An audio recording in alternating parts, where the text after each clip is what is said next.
અને કોંગ્રેસમાંથી જસપાલસિંહ પડિયાર કે જેઓ ક્ષત્રિય સમાજના છે અને જે ક્ષત્રિય સમાજના વોટ અંકે કરવા માટે જસપાલસિંહ પડિયારનું નામ આવ્યું તો સામે રંજનબેનની ટિકિટ કાપીને જે રીતે ડૉક્ટર હેમાંગ જોશીનું નામ જાહેર કરાયું ને ત્યારબાદ પ્રચાર ક્યાંક ધીમો શરૂઆતમાં રહ્યો, પરંતુ ત્યારબાદ ડેમેજ કંટ્રોલ થયું અને પછી પ્રચાર શરૂ થયા. ત્યારે આજે મતગણતરી શરૂ થવાની છે. 8 વાગે ઈવીએમના સીલ ખોલવામાં આવશે અને ત્યારબાદ મતગણતરી શરૂ કરવામાં આવશે.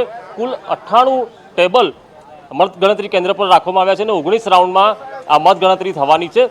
વાઘોડિયા વિધાનસભાની જે પેટા ચૂંટણી હતી તેમાં પણ ધર્મેન્દ્રસિંહ વાઘેલા અને કોંગ્રેસના કનુસિંહ ગોહિલ વચ્ચે ટક્કર જોવા મળી રહી છે. 100 મીટર સુધી કોઈને પણ પ્રવેશ નથી આપવામાં આવતો. પોલીસનો ચુસ્ત બંદોબસ્ત પણ અહીંયા નિહાળી શકાય છે. ઇલેક્શન એજન્ટને ચૂંટણી સ્ટાફને જ અંદર એન્ટ્રી આપવામાં આવી રહી છે અને 3 લેયરમાં સુરક્ષા વ્યવસ્થા અહીંયા રાખવામાં આવી છે અને અધિકારીઓ ફક્ત 2 જ અધિકારીઓ એવા છે કે જેમની પાસે મોબાઈલ હોય, કોઈ મોબાઈલ પણ લઈ જવામાં નથી આવવા દેવામાં.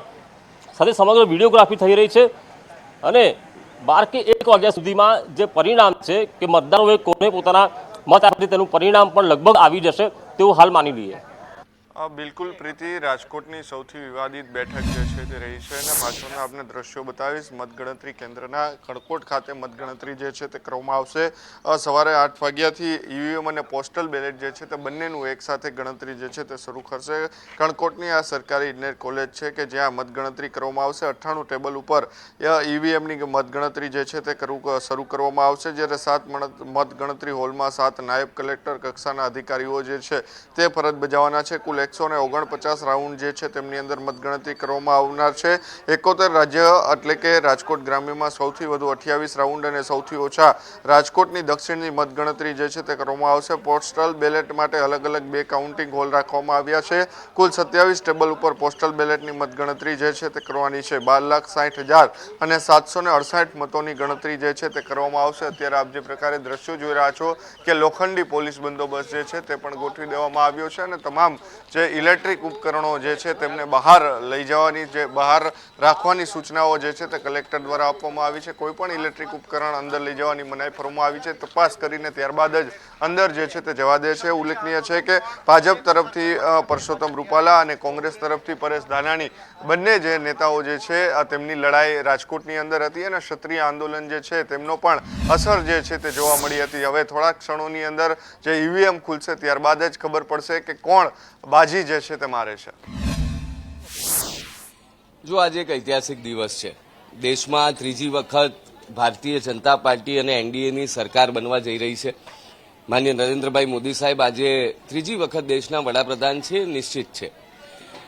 જે રીતે લોકોમાં ઉત્સાહ છે અને જે રીતે મતદાન થયું છે, આજે જેમ જેમ મતગણતરી થશે અને દિવસ જેમ જેમ આગળ વધશે તેમ તેમ સમગ્ર ચિત્ર સ્પષ્ટ થશે. પરંતુ એક વાત બહુ સ્પષ્ટ છે કે આજ સુધી ન મળી હોય તેવી રેકોર્ડ બ્રેક માર્જિન સાથે ભારતીય જનતા પાર્ટીનો વિજય થવા જઈ રહ્યો છે. આ વખતની ચૂંટણીમાં એ પણ જોવા મળ્યું સમગ્ર દેશભરની અંદર કે સિંગલ વેવ એનડીએ એલાયન્સ થયું આખું અને ભારતીય જનતા પાર્ટી આમ સામે રહી, પરંતુ ક્યાંક ભાજપને પણ આ વખતે મહેનત વધારે કરવી પડ્યું એ પ્રકારની સ્થિતિ દેખાઈ ગઈ. ભારતીય જનતા પાર્ટીનો કાર્યકર્તા હંમેશ દરેક ચૂંટણીને ગંભીરતાથી લઈને મહેનત કરતો હોય છે અને એ જ સ્પિરિટ સાથે માન્ય નરેન્દ્રભાઈ મોદી સાહેબ અને માન્ય અમિતભાઈ સાહેબના નેતૃત્વમાં અમે ચૂંટણી લડ્યા છીએ અને ગુજરાતની જ્યાં સુધી વાત છે ત્યાં સુધી તમામ બેઠકો ત્રીજી વખત અમે જીતવા જઈ રહ્યા છીએ અને ગાંધીનગર લોકસભા એ આજ સુધી ન મળી હોય તેવી રેકોર્ડ બ્રેક લીડ સાથે માન્ય અમિતભાઈ શાહ સાહેબ આ ચૂંટણી જીતવા જઈ રહ્યા છે. જે ટાર્ગેટ રાખવામાં આવ્યો હતો કે તમામ બેઠકો 5 લાખ પ્લસથી જીતશે, ગાંધીનગર અને નવસારીને છોડતા કઈ બેઠકો લાગે છે કે તમે 5 લાખ પ્લસ ત્યાં જઈ શકો એવી સ્થિતિ આજની દ્રષ્ટિએ છે? આભાર. તો માર્જિન વધુ મળે અને રેકોર્ડ બ્રેક સીટો સાથે કેન્દ્રમાં ફરીથી એકવાર ભારતીય જનતા પાર્ટીની સરકારનો દાવો ભાજપના નેતાઓ કરી રહ્યા છે. 8 વાગે ગણતરી શરૂ થાય તે પહેલા જ ગાંધીનગર લોકસભા મત વિસ્તારની જે ગણતરી છે ત્યાં ભાજપના નેતાઓની આવવાની શરૂઆત ચૂંટણી એજન્ટ તરીકે થઈ ચૂકી છે. જી બિલકુલ, વાત કરીએ તો નવસારી બેઠક એવી છે જ્યાં ભારતમાં સૌથી વધુ લીડ મેળવનારી આ બેઠક છે. સી આર પાટીલે ગત ટર્મમાં જંગી બહુમતથી જે કહેવાય કે સૌથી વધુ મતથી આ બેઠક જીતી હતી, ત્યારે આ વખતે પણ માનવામાં આવે છે કે જે ભારતમાં સૌથી વધુ જે મત જીતવાની જો બેઠક હોય તો એ ગાંધીનગર છે ને નવસારી જે શેખુટ CR પાટીલે દાવો કર્યો હતો કે તેઓ 10 લાખ જે મતથી જીતશે, પરંતુ જે રીતના માહોલ જે રહ્યો હતો સામે જે કોંગ્રેસના નૈશદ દેસાઈને ટિકિટ આપવામાં આવી હતી, જે રીતના વોટિંગ થયું હતું ક્યાંક ને ક્યાંક કોંગ્રેસના કાર્યકર્તા નહીં હોવાના કારણે અને જે કહેવાય કે લોકોમાં નીરસ વોટિંગ દેખાયું હતું, ત્યારે ભાજપે છે તે ખોબલે ને ખોબલે જે વોટિંગ કરાવ્યું હતું.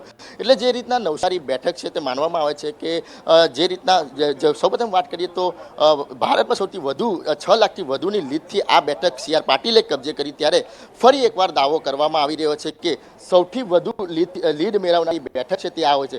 નવસારીમાં હવે ગણતરીનો સમય બાકી છે, ત્યારે નવસારી લોકસભાની જે રાઉન્ડ છે તે 153 રાઉન્ડ લેવામાં આવશે. સૌથી વધુ 39 રાઉન્ડ છે તે 168 બેઠકના છે. આ 84 બેઠક છે તે સુરત લોકસભા સુરતમાં આવે છે અને કેટલીક જે 6 જેટલી જે કહેવાય કે વિધાનસભા છે તેને આવરી લેવામાં આવે છે. એટલે સૌથી જે વધુ બેઠકમાં જે જીતનો જે કહેવાય કે દાવો કરવામાં આવી રહ્યો છે તે નવસારી અને ગાંધીનગરનો કરવામાં આવ્યો છે. ત્યારે હવે ગણતરીના કલાકો બાકી છે, ત્યારે સૌપ્રથમ બેલેટ પેપરથી જે કહેવાય કે બેલેટ પેપર ખુલશે અને ત્યારે જે મતપેટી ખુલશે, ત્યારે હવે જોવું રહ્યું કે જે બેઠક હતી ગત ટર્મમાં તે સૌથી લીડ મેળવનારી જે બેઠક હતી અને આ વખતે તેનું પરિણામ કઈ રીતના આવે છે. જે રીતના માહોલ હતો, જે માહોલ સર્જાયો હતો વોટિંગને લઈને, ક્યાંક ને ક્યાંક જે કાર્યકર્તાઓમાં ઉત્સાહ દેખાયો હતો અને નવસારીમાં મહારેલી પણ દેખાઈ હતી.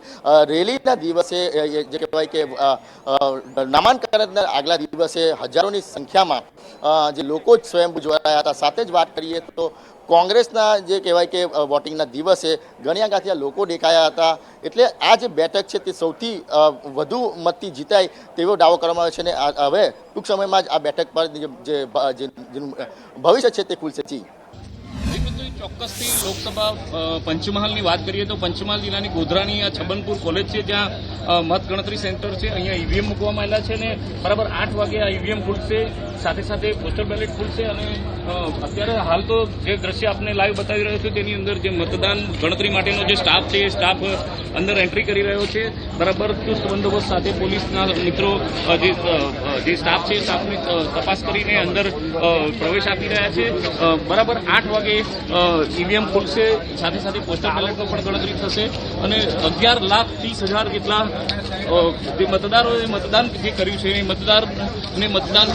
મતદારોની ગણતરી હાથ ધરાશે અને 8 વાગે બરાબર ચોક્કસથી પોસ્ટલ બેલેટ અને ઈવીએમ ના મતોનું ગણતરી શરૂ થઈ જશે અને લગભગ બપોરે 1:30 વાગ્યા સુધીમાં જે કંઈ પરિણામ નક્કી થઈ જશે એવું માનવામાં આવી રહ્યું છે. ત્યારે હાલ તો મતદાન ગણતરી માટેના જે સ્ટાફ છે સ્ટાફની એન્ટ્રી શરૂ થઈ રહી છે. આપ જોઈ શકો છો એન્જિનિયરિંગ કોલેજ છે, એન્જિનિયરિંગ કોલેજ પર આ મતદાન ગણતરી શરૂ થવાની થોડી વાર છે. થોડી ક્ષણોની અંદર અહીંયા મતગણતરીની પ્રક્રિયા સ્ટાફ અંદર જતા શરૂ થઈ જશે.